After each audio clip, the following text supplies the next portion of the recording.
All right, this is Unit 4, Lesson 5. We're starting to talk about conditionals. So we're going to do a quick exploration activity. And so what you're going to do is if you go to Google Classroom, you should have an assignment that's called Digital Manipulatives for Unit 4, Lesson 5, right? It should look something like this.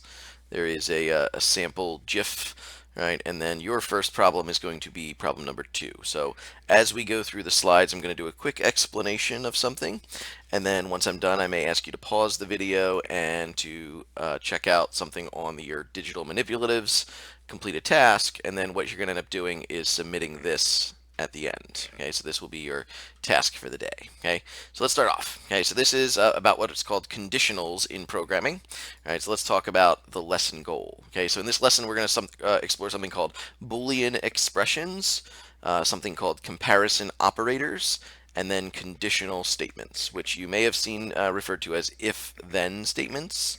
If you took like geometry, you did a little section on that if you've taken any previous programming classes, right? So you're going to turn in the digital manipulative slides at the end of class, and when we get to slide 5, you'll get your first task. Okay, so I you know recommend that if you want to pause, take any notes, right, or if you're just going to view the notes that I'm sharing and add some information to it, you can pause as much as you want as we're going through this. Okay, so let's start off with a Boolean statement. Okay, so a Boolean statement is essentially a statement that we are either we're going to ask a question and the answer is either going to be true or false, right? So these are pretty much yes/no questions, right? So here's a couple of quick number examples, and they're not all number problems, but this is where we're going to start. Okay, so we have an example that says 7 is less than 10, right? And that's not a statement. I'm actually asking the question, is 7 less than 10?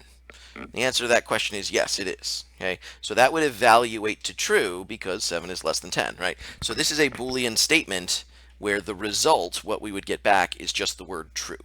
Okay, if I were to say on the left-hand side 2 plus 5 is greater than 10, right? We can also use operators like add, subtract, multiply, divide, any math operators on either side of our greater than and less than signs, or whatever our comparison operators are, which we'll talk about in a second. Okay, we can have equations on both sides. We could have variables on both sides, whatever we want, right? But the goal is that the left-hand side will simplify to something, the right-hand side will simplify to something, and then we're going to compare them. And if the comparison is true, then we'll get a result of true. If it's false, we will get a result of false. So in this case, 2 plus 5 would simplify down to 7. And now I'm asking the question, is 7 greater than 10? The answer is no, it's not. So I would get false as my result, right? So this Boolean statement would result in just the word false. Okay, so that's the idea of Booleans, is we're going to be pausing and we're going to be asking a question, and then we're going to get a result from that question, and we're either going to get yes, in which case we would spit back true, and otherwise we're going to spit back false. Okay, so this one uses inequalities, less thans and greater thans, but there are many other comparison operators. So here are your comparison operators. Okay, so these are, again, not all of them that you might use in JavaScript or Python or Java, whatever programming language you're using, but this is kind of where we're going to start. These are primarily number operators, but we can use them for a couple of them for strings as well. Okay, so we saw less thans and greater thans, right? We can also do less than or equal to and greater than or equal to, and we just literally write a less than symbol followed by an equal to symbol, right? And then the bottom two, we have to be careful about. This one in particular is equal to. Okay, so equals equals is the comparison operator for asking the question, is one thing equal to another thing? Okay, that is different than a single equal sign, which we saw in the previous section for variables, is actually what's called the assignment operator, right? When I want to assign a variable to store some information, we use a single equal sign, right? So in order for us to differentiate between assigning something and comparing something, we use two equal signs in order to do a comparison. So be very careful. It's probably one of the most common errors in code that I see when we're first learning about conditionals. Whenever you're asking the question, is something equal to something else, you're going to want to use two equal signs. Okay, and then the last one, and this is one that actually applies not just to equals, but we'll primarily use it for equals. The exclamation point is our way of saying is something not equal to something else, right? So exclamation point generally means not, right? We could ask if something is not greater than, but we would never do that because that's just less than or equal to, right? But we can actually use this in many different cases, and we'll see that a little bit way down here on the last slide, okay? So these are our comparison operators. You'll use these in any Boolean statements in order to ask a question, is something true or false? Is some statement true or false? Okay. So what I'm going to have you do is go to your digital manipulatives, hit the pause button on the video, right? And this is what your digital manipulatives will look like. You're going to go to slide 2. These are Boolean expressions, right? So I'm asking the question, is 6 minus 3 less than 4 plus 1? You're going to come off to the right-hand side. You're going to type in the word true or the word false. What will the result of the Boolean expressions be? Right, and then come back and we'll do this together and see how you did. Okay, so pause the video, work on this, and then come back and hit the play button and we'll see how you did.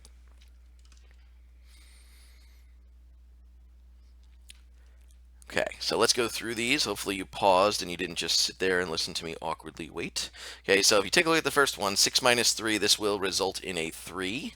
Right, on the right hand side, 4 plus 1, that will result in a 5. And so I'm really asking the question, is 3 less than 5? The answer is yes, it is. 3 is less than 5. So this is going to become true. Okay. The second one says 12 divided by 6. Well, that's 2. 3 minus 0. Well, that's 3. Is 2 greater than 3? No, it's not. So this one will be false. Okay.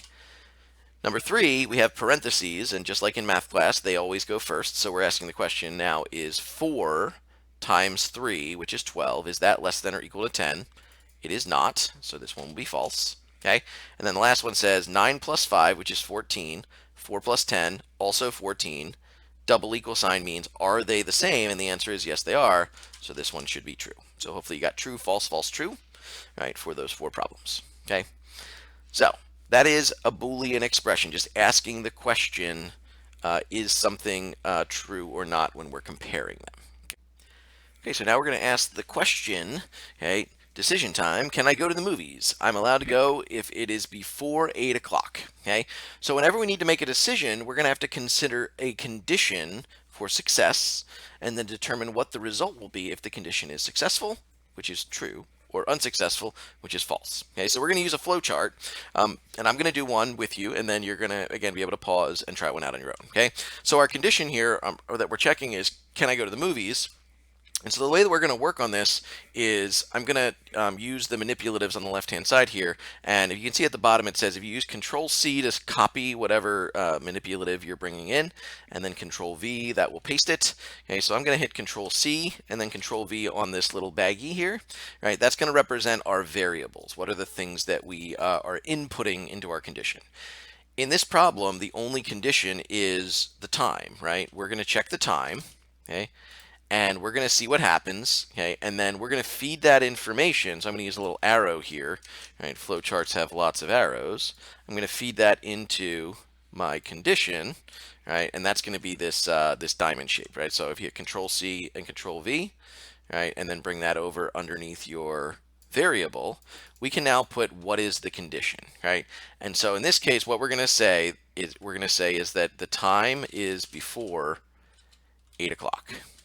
Okay, I'll just leave it as 8. Okay, so the time is before 8. Okay, and then what we're going to do is we're going to say, okay, this is my inputs, this is my condition, and then what I'm going to do is copy the the true and the false with Control-C, Control-V. Okay, and I'm going to bring those over, and we're going to say what happens when the statement is true or false. Okay, so I'm going to hopefully get all this. Oh, let's try that again. Control-C, Control-V. There it is. Nope, that's still not working. Let's try one more time. So we'll do true. There it is. Okay. So it can be a little finicky, as you can see.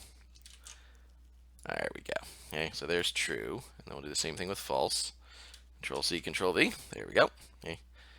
And then right below that, we're going to take this box at the bottom, and we're going to create an output box that represents what will happen when each of these conditions is met. Okay, so we're basically saying that if the time, we're going to set a time in our variable that's going to be fed into our condition. this is a Boolean. I'm saying is time before 8 o'clock, and that will either be true or false, right? And then I'm going to say, well, if it's true that it is before 8 o'clock, then I'm allowed to go to the movies. Okay?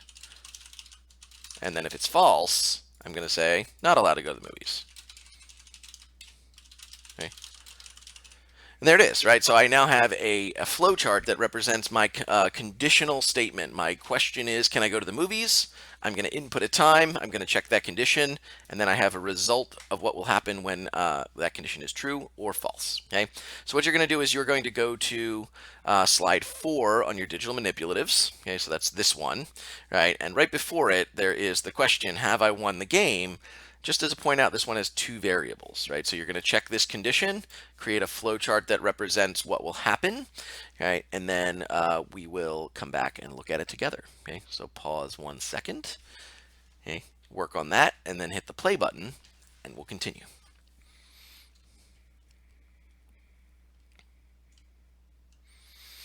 Okay, so hopefully you were able to work through this one, right? And so your problem should look something like this, okay, if you did it correctly. So again, you have 2 different inputs, score and lives, right? And in this case, I'm showing you the math operators because this is a bunch of numbers, right? Score times lives, is that greater than 10? If it's true, you won the game. If it's true, you haven't won the game, right? And we can test that with different cases, right? If I plug in 3 times 3, that will be 9. And I'm asking the question, is 9 greater than 10? No, it is not.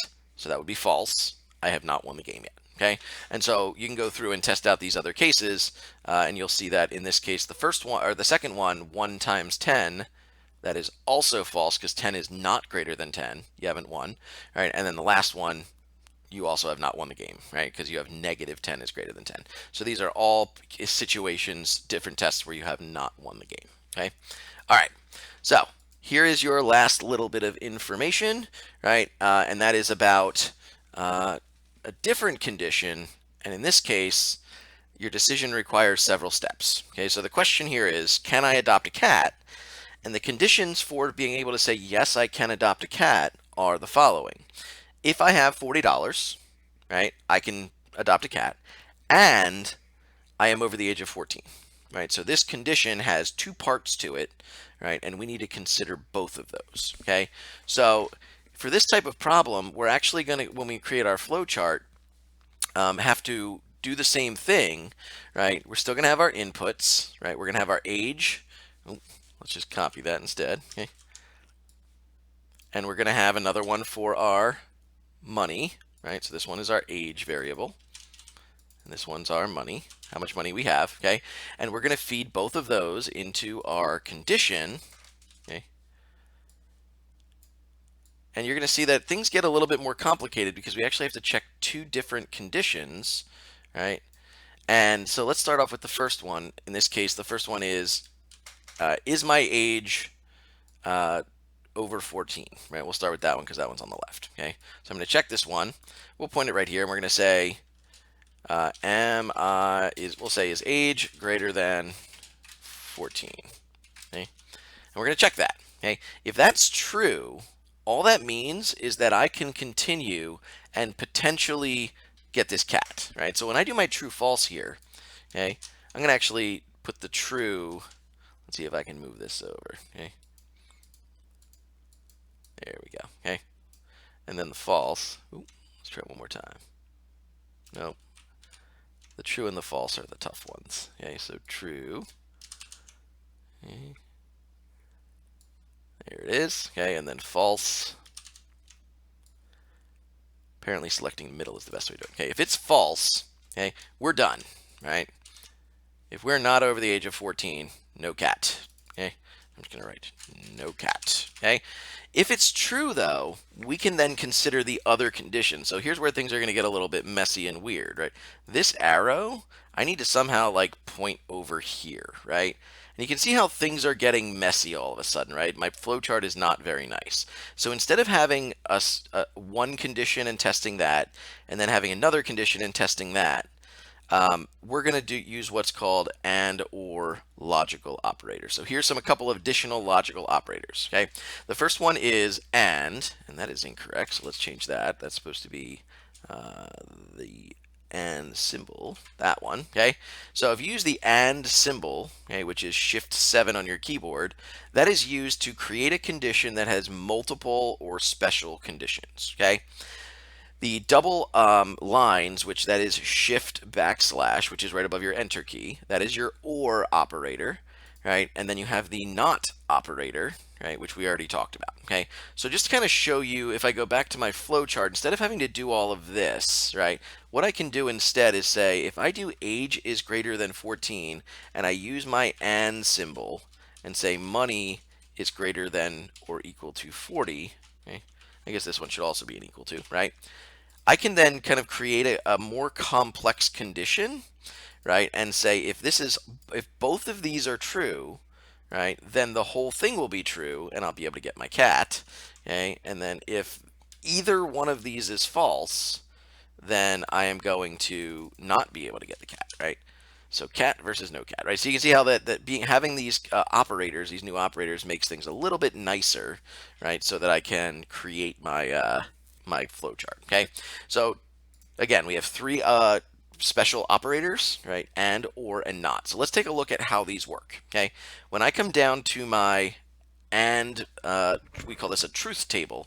Okay, um, this is the and truth table. Okay, so again, I copy pasted these and did not update this one. Okay, all right, so if I have true and true, here's what we're saying. If you think about an and statement, okay, what we're saying is, if, for example, with the cat problem, we're saying, here we go. Okay, we're saying you must be over the age of 14 and you must have more than $40. Right? If you think about a situation like that, if either of those does not work out, right, then the whole thing falls apart. Right? So we're going to say in this case, true and true. If I am over the age of 14 and I have more than $40, then the result of this expression is going to be true. Okay. However, in any of these other cases, if one of the two parts fails, even if I am over the age of 14, but I do not have the $40, I'm not walking out with a cat. So this one would result in false. Okay. And then the rest of them, for the same reason, are also going to result in false. Right. So the way and statements work, both conditions must evaluate to true in order for the result to be true. Okay. So it's a very specific case where we want both things to work. Okay. Or statements, okay, are actually a little bit different. Okay, one of the conditions must evaluate to true for the overall result to be true. So again, let's think about the cat situation. If I say you must be over the age of 14 or have $40, right? Obviously, in the first case, if both of those statements are true, you've met the condition, right? If I say, are you over the age of 14? And I say, yes, you are, or you have to have the $40, well, you met one of the conditions, right? You're over the age of 14. You're allowed to have a cat, okay? Same thing for the other situation. So if I am under the age of 14, all right, that's false, but I do have the money, right? Or just means one of them has to be true. The only case where an or statement will be false, right, is if both of the conditions are false, right? So you can see that it's kind of the opposite of ands. Ands is very specific, both have to be true, right? And in any other case, they will be false. Or statements are actually much more broad. They're allowing anything to be true for the result to be true, with the exception of both things not working out, right? So these are ands and ors. Here's your not table. Not a whole lot to do there, right? Not doesn't need a table. It's just the opposite. If I write not something and that something comes out to be true, this thing's going to spit back false, right? If I say not greater than 40, right, and you plug in something that is not greater than that is greater than 40, it's going to spit back false, right? So that's all you really need for the not stuff, okay? But these two truth tables are going to allow you to take your situations and combine multiple conditions, right? And depending on whether or not you want all of those conditions to be true or just some of them, right, that will result in kind of how the truth works out, okay? So what you have left to finish, okay, on slides 6 and 7, you have the cat situation. So what I want you to do, okay, is to create just kind of what we did together, right? So instead of the two-step flowchart that I was kind of trying to create here, I just want you to create your own version, right? That is using one of these single conditions, right? So the situation is here, again, if I have over $40 and I am over the age of 14, I just want you to recreate that flowchart here.